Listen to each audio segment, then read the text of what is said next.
The scorching sun beat down mercilessly on the dusty streets of Fallujah as Marine Corporal Sarah Martinez adjusted her Kevlar vest for what felt like the 100th time that morning. The weight of her gear pressed against her shoulders, but she had grown accustomed to the burden over her 8 months deployed in Iraq. At 23 years old, Sarah had already seen more combat than most soldiers twice her age. Her squad was conducting a routine patrol through the Al Anbar province, checking on local civilians and gathering intelligence about insurgent activity in the area. The streets were unusually quiet that Tuesday morning in March 2005. Children who normally ran alongside their vehicles waving and asking for candy were nowhere to be seen. Shop owners had shuttered their businesses early, and even the stray dogs that typically roamed the neighborhoods had disappeared. Sarah's instincts, honed by months of dangerous patrols, told her something was wrong. She had learned to trust that gnawing feeling in her stomach that warned of impending danger. The silence felt heavy, oppressive, like the calm before a devastating storm. She tried to shake off the unease as her team leader, Sergeant Rodriguez, briefed them on their route through the residential district. The convoy consisted of 3 Humvees carrying 12 Marines total. Sarah rode in the second vehicle, her M16 rifle ready and her eyes constantly scanning the rooftops and alleyways for any signs of trouble. The Iraqi interpreter, Ahmed, sat beside her, nervously fidgeting with his radio equipment. Ahmed had been working with American forces for over a year, risking his life daily to help bridge the communication gap between soldiers and civilians. As they turned onto Haifa Street, one of the main thoroughfares through the city, Sarah noticed movement in a second-story window. A brief glint of metal caught her eye before disappearing behind dark curtains.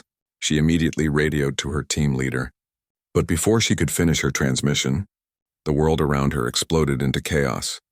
The first rocket-propelled grenade struck the lead vehicle with devastating force, sending twisted metal and debris flying through the air. The explosion was so powerful that Sarah felt the concussion wave hit her chest like a physical blow. Immediately, automatic weapons fire erupted from multiple buildings, creating a deadly crossfire that trapped the Marines in what military tacticians call a kill zone. Sarah's driver, Lance Corporal Johnson, pressed hard on the accelerator, trying to speed through the ambush site, but a second RPG round struck their vehicle directly. The blast lifted the heavy Humvee off the ground and sent it crashing into a concrete barrier. Sarah felt herself being thrown violently against the armored door as the vehicle rolled twice before coming to rest on its side. Her ears were ringing from the explosion, and warm blood trickled down her forehead from where her helmet had struck the doorframe. Through the spider-webbed, bullet-resistant glass, she could see muzzle flashes from insurgent fighters positioned in buildings on both sides of the street. The sound of AK-47 rounds pinging off their armor was constant and terrifying. Johnson was unconscious, slumped over the steering wheel with blood seeping through his uniform. Ahmed was crying out in Arabic, clutching his shoulder where shrapnel had torn through his jacket. Sarah tried to radio for backup, but their communications equipment had been damaged in the blast. She realized with growing horror that they were completely cut off from the rest of their unit. The third Humvee in their convoy had managed to take cover behind a destroyed building, but Sarah could hear the intense firefight continuing around them. She knew that her fellow Marines were fighting desperately to reach her position, but the volume of enemy fire made any rescue attempt extremely dangerous. Sarah checked her ammunition and prepared to defend their disabled vehicle. She had been trained for situations like this at Camp Pendleton, but nothing could have prepared her for the raw terror of being trapped in an urban battlefield with wounded teammates, depending on her survival skills. Sarah crawled through the overturned vehicle, glass crunching beneath her knees as she attempted to reach Johnson and check his vital signs. Blood covered his face, but she could feel a weak pulse when she pressed her fingers against his neck. Ahmed continued moaning in pain, his shoulder wound bleeding steadily through his torn shirt. The insurgent fighters seemed to be repositioning themselves, and the gunfire had momentarily decreased. She managed to drag both men away from the wreckage and into a partially destroyed building across the narrow street. The structure had been damaged in previous fighting, with gaping holes in the walls that provided both cover and escape routes. Sarah used her field medical training to apply pressure bandages to Johnson's head, wound and fashion a makeshift sling for Ahmed's injured arm. The building they had taken shelter in appeared to be an abandoned family home. Children's toys were scattered across the floor, and family photographs still hung crookedly on the bullet-riddled walls. The sight of normal family life interrupted by war struck Sarah deeply. reminding her of her own younger siblings back in Texas.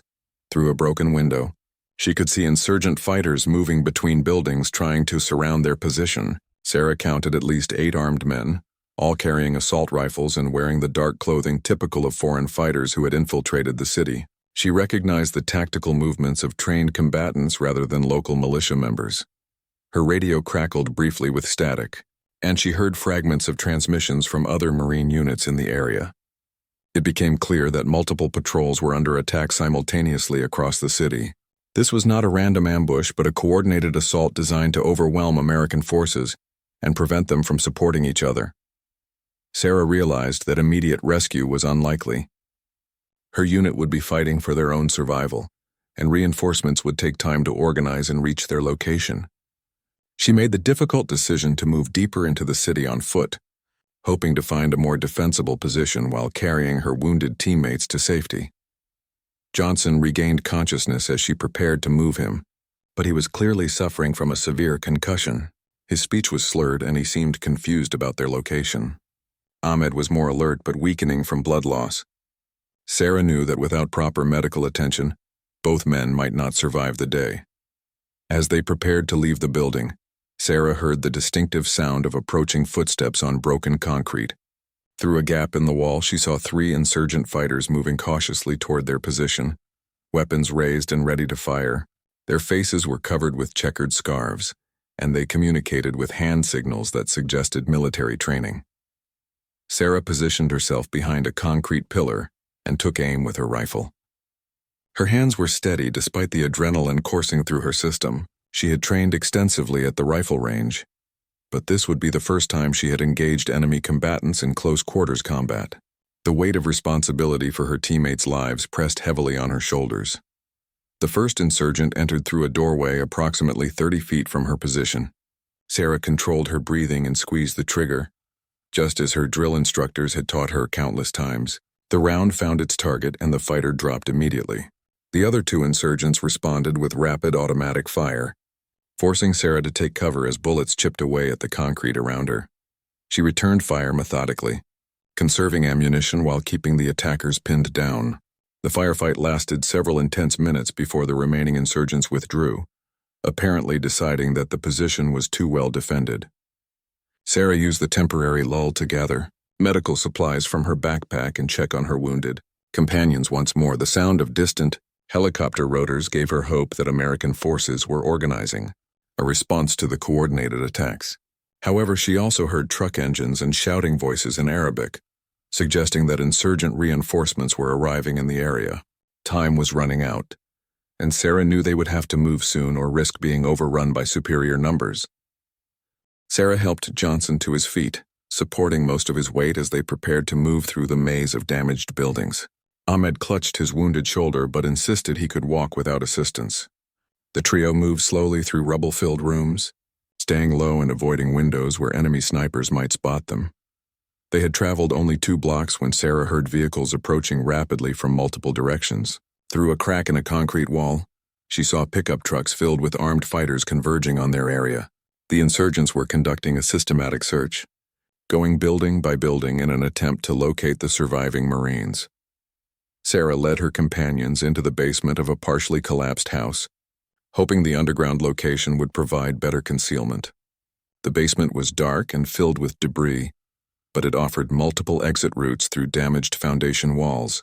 She positioned Ahmed and Johnson in the deepest corner and prepared to defend the entrance. The sound of boots on the floor above them indicated that insurgent fighters had entered the building. Sarah could hear muffled voices speaking Arabic and the distinctive sound of weapons being handled. Through the floorboards, dust filtered down as the searchers moved methodically through each room. One of the insurgents apparently noticed the basement entrance and began descending the concrete steps. Sarah waited in the darkness, her rifle aimed at the stairway. When the fighter's silhouette appeared, she fired a single shot that echoed loudly in the confined space. The insurgent fell backwards, and she heard shouting from above as his companions realized they had found their targets. What followed was a prolonged firefight in near total darkness. The insurgents fired down through the basement entrance while Sarah responded with carefully aimed shots. The concrete walls provided excellent protection, but she was rapidly running low on ammunition. Each magazine brought her closer to a situation where she would be unable to defend her wounded teammates. During a brief pause in the fighting, Sarah heard Ahmed whisper that he knew of a tunnel system that connected several buildings in the neighborhood. Local residents had dug these passages during previous conflicts to move safely between homes. The entrance was hidden behind a pile of construction materials in the far corner of the basement. Sarah made the decision to attempt an escape through the tunnels rather than continue a defensive battle she could not win. She helped Johnson crawl toward the hidden entrance while Ahmed cleared away concrete blocks and twisted metal. The tunnel was narrow and partially flooded with stagnant water, but it appeared to extend far beyond the current building. The three survivors crawled through the underground passage for what felt like hours, but was probably only 30 minutes. The tunnel was cramped and filled with debris, forcing them to navigate around collapsed sections and squeeze through gaps barely wide enough for a person. Johnson's condition continued to deteriorate, and he frequently became disoriented and tried to stop moving. They eventually emerged in the basement of a house several blocks away from their original position. Ahmed recognized the location and indicated they were near a mosque where friendly civilians might provide assistance. However, Sarah was uncertain whether they could trust anyone in the neighborhood, as insurgent fighters often used civilian buildings for cover. As they climbed out of the tunnel, Sarah realized that Johnson had lost consciousness again and was breathing irregularly. His head wound had reopened during their underground journey, and blood loss was becoming critical. Ahmed's shoulder wound had also worsened, and infection was a growing concern in the unsanitary conditions. Sarah attempted to use her radio again but received only static. The communications equipment had apparently been damaged beyond repair during their escape through the tunnels. She was completely cut off from her unit and had no way to signal for rescue or medical evacuation. Looking through a basement window, she could see that insurgent fighters were still patrolling the streets in organized groups. They had set up checkpoints at major intersections and were conducting house-to-house searches with increasing intensity. Sarah realized that the enemy was treating this as a high-priority operation, possibly because they knew American forces would mount a major rescue effort for missing Marines. Sarah spent the next several hours moving between different hiding spots within the building, always staying alert for approaching footsteps or voices. She had discovered a small supply of bottled water in the abandoned kitchen, which she used to clean Johnson's wounds and keep Ahmed hydrated. Both men were weakening rapidly, and she knew they needed professional medical attention soon. As darkness fell over Fallujah, the sound of gunfire echoed throughout the city. Sarah could distinguish between the sharp crack of American M16 rifles and the heavier reports of insurgent AK-47s. The battle was clearly spreading across multiple neighborhoods, suggesting that this coordinated attack was larger than anyone had initially realized. Around midnight, Sarah heard vehicles stopping outside their building. Through a partially boarded window, she saw insurgent fighters dismounting from pickup trucks and surrounding the structure. They had somehow tracked the survivors to this location, possibly through informants or by following the tunnel system. This time, the insurgents approached more cautiously, having learned from their previous encounters with Sarah's defensive capabilities. They used flashlights to search the exterior of the building and posted guards at all possible escape routes before beginning their systematic search of the interior.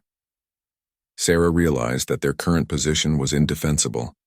The basement had only one entrance, and the tunnel exit had been blocked by debris during their earlier passage. She made the difficult decision to attempt a breakout while carrying her wounded teammates, knowing that staying would result in certain capture or death. Using techniques she had learned in urban warfare training, Sarah created a distraction by throwing pieces of concrete toward the front of the building. When the insurgents moved to investigate the noise, she helped Johnson and Ahmed climb through a rear window into a narrow alley. The escape was painful and slow, as both men could barely support their own weight. The alley led to a small courtyard surrounded by high walls topped with broken glass. Sarah found a wooden crate that allowed them to climb over the barrier, though the process took precious minutes during which they remained vulnerable to discovery. On the other side, they found themselves in a cemetery filled with weathered headstones and neglected graves. Sarah chose to hide among the burial monuments, reasoning that the irregular shapes and shadows would provide better concealment than buildings that could be systematically searched. She positioned Johnson and Ahmed behind a large concrete tomb and prepared for what might be their final stand. The insurgent fighters eventually discovered their escape route and began searching the cemetery with powerful flashlights. Sarah counted at least 12 armed men moving methodically between the graves. She had less than one magazine of ammunition remaining and knew that any engagement would be brief and decisive. As the searchers approached their hiding spot, Sarah heard the distinctive sound of helicopter rotors in the distance. American forces were apparently conducting night operations in response to the coordinated attacks. The insurgents heard the aircraft as well and began withdrawing toward their vehicles, unwilling to risk being caught in the open by aerial surveillance. Sarah waited until the enemy fighters had departed before attempting to signal the helicopter. She used her small tactical flashlight to send Morse code signals, spelling out distress messages repeatedly. The aircraft circled the area several times but did not respond to her signals, possibly because the crew was focused on other mission priorities. Johnson's breathing became increasingly labored throughout the night, and Sarah feared he might not survive until morning. Ahmed remained conscious but was clearly suffering from fever and infection. Sarah herself was exhausted and dehydrated, having given most of her water supply to her wounded companions. As dawn approached, Sarah made the decision to attempt reaching the nearest American checkpoint, which she estimated was approximately 2 miles away. The journey would be extremely dangerous in daylight, but staying in the cemetery offered no hope of rescue or medical attention. She prepared to carry Johnson on her back while supporting Ahmed, knowing that the slow movement would make them easy targets for any insurgent fighters they encountered. The cemetery was surrounded by residential neighborhoods that had been heavily damaged in previous fighting. Many buildings were reduced to rubble, creating both obstacles and potential hiding spots for their dangerous journey through enemy-controlled territory. Sarah began the treacherous journey at first light, moving slowly through the destroyed neighborhood while supporting both of her wounded teammates. Johnson had regained some consciousness but remained disoriented and required constant assistance to keep moving. Ahmed's fever had worsened overnight, and he frequently stumbled despite his determination to keep pace. They had traveled only 3 blocks when insurgent fighters spotted them crossing an open street. The enemy immediately opened fire from concealed positions in nearby buildings. Sarah pushed her companions behind a concrete barrier and returned fire with her remaining ammunition, but she knew they could not survive another prolonged engagement. The bullets struck the barrier and surrounding rubble with devastating impact, sending concrete fragments flying in all directions. Sarah felt sharp pain as shrapnel cut into her left leg, but she continued firing until her magazine was empty. With no ammunition remaining, she prepared to defend her teammates using only her combat knife and military training. Ahmed suddenly pointed toward a damaged minaret that towered above the surrounding buildings. He explained through gritted teeth that the mosque's basement connected to an underground shelter system built during previous conflicts. If they could reach that location, they might find civilian refugees who could provide assistance or hiding places. Sarah made the desperate decision to run toward the mosque while carrying Johnson and supporting Ahmed. The distance was approximately 100 meters across open ground, but it represented their only hope of survival. She hoisted Johnson onto her back and began running while enemy bullets whistled past them. The insurgent fighters immediately focused their fire on the fleeing Marines. Realizing this might be their last opportunity to eliminate the survivors, Sarah felt multiple impacts as bullets struck her body armor and equipment, but she continued running toward the mosque entrance. Ahmed stumbled and fell halfway across the open area, blood spreading across his shirt from a fresh wound. Sarah reached the mosque and quickly returned to help Ahmed, dragging him the remaining distance while bullets continued striking the ground around them. She managed to get both men inside the building just as insurgent fighters began advancing across the street to finish their attack. Inside the mosque, Sarah discovered a group of civilian refugees who had been hiding in the basement for several days. An elderly man who spoke some English explained that they were families from the neighborhood who had lost their homes in the fighting. Despite the danger, they agreed to help the wounded Marines by sharing their medical supplies and food. The civilians used traditional remedies and basic first aid to treat Johnson's head wound and Ahmed's bullet injuries. Sarah's own wounds were painful but not life-threatening, consisting mainly of cuts and bruises from shrapnel and debris. The refugees warned that insurgent fighters frequently searched religious buildings, so they would need to remain hidden. Sarah learned that the coordinated attacks had been more extensive than she had realized. According to the refugees, insurgent groups had simultaneously struck American patrols throughout the city while blocking major roads to prevent reinforcements. Several Marine units were reported missing, and the main base was under siege by rocket and mortar attacks. An old woman in the group quietly told Sarah that her son was a doctor at the local hospital, which was still operating despite the fighting. She offered to send a message requesting medical evacuation for the wounded Marines, but warned that the hospital was located in an area controlled by insurgent forces. Throughout the day, Sarah could hear vehicles and shouting voices as insurgent fighters continued their search operations. The mosque was searched twice, but the hidden basement entrance remained undiscovered.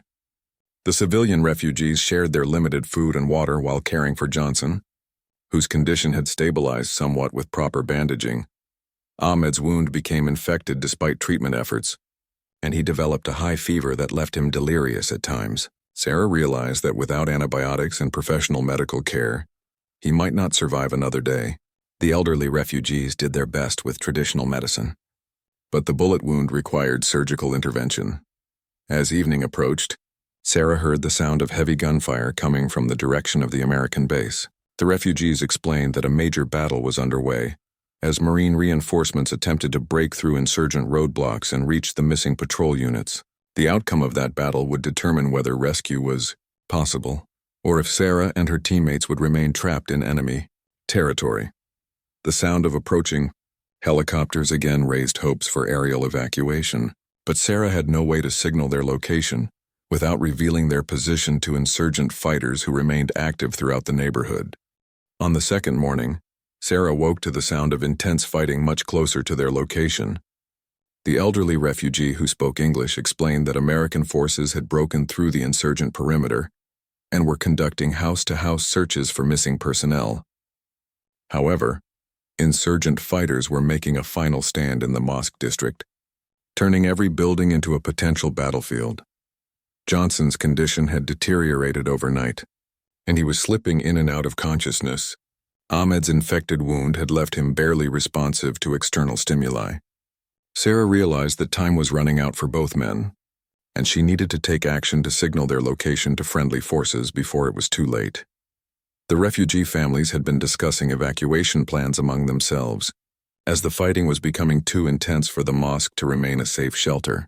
The elderly man offered to help Sarah move her teammates to a hospital, but warned that the journey would require traveling through active combat, zones where insurgent snipers were targeting anyone moving in the streets. Sarah made the difficult decision to attempt signaling American forces using a mirror she had found among the refugee supplies. During a brief lull in the fighting, she climbed to an upper level of the mosque and used reflected sunlight to send Morse code messages toward where she believed friendly forces were positioned. Her signaling attempts were interrupted when insurgent fighters stormed into the mosque, apparently having detected movement on the upper levels.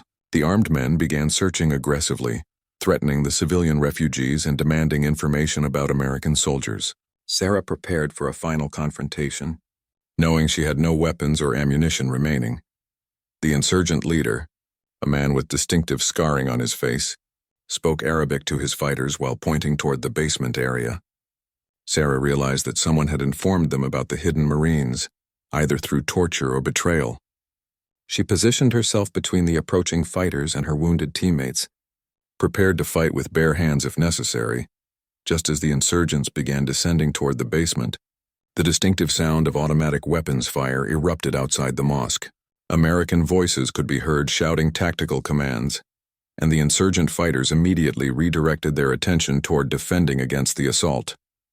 Sarah heard the familiar sound of M4 carbines and knew that Marine units had reached their location. The battle for the mosque lasted approximately 20 minutes, with insurgent fighters making their stand among the architectural features and civilian refugees caught in the crossfire. Sarah used the confusion to move Johnson and Ahmed to the safest corner of the basement, while explosions and gunfire raged above them. When the fighting finally stopped, Sarah heard American voices calling for survivors and wounded personnel. She shouted responses in English, identifying herself as Marine Corps and requesting immediate medical evacuation for critically wounded teammates. The first face she saw was a Navy SEAL medic, who immediately began assessing Johnson's and Ahmed's conditions.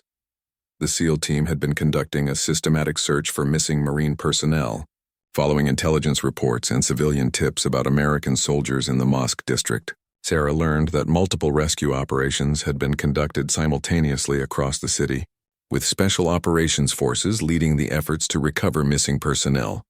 The medic quickly established that both Johnson and Ahmed required immediate surgical intervention to survive. A medical evacuation helicopter was called to the mosque courtyard, where it landed under protective fire from Marine units that had secured the surrounding blocks. The civilian refugees were also evacuated to safety, as the neighborhood remained too dangerous for them to stay. During the helicopter flight to the military hospital, Sarah finally allowed herself to believe that they had survived the ordeal. Johnson regained consciousness briefly during the flight and squeezed her hand, indicating that he recognized her voice. Ahmed remained unconscious, but his vital signs had stabilized under professional medical care. At the hospital, doctors discovered that Sarah had sustained multiple bullet wounds during the final escape attempt, including 2 rounds that had penetrated her body armor. The medical team was amazed that she had remained functional with such serious injuries, crediting her military training and determination to protect her teammates. The rescue operation had recovered all missing Marine personnel from the coordinated insurgent attacks, though several had paid the ultimate price for their service. Sarah's actions in protecting her wounded teammates and maintaining resistance for 2 days became a story of courage that inspired other Marines facing similar situations in the challenging urban warfare environment of Iraq.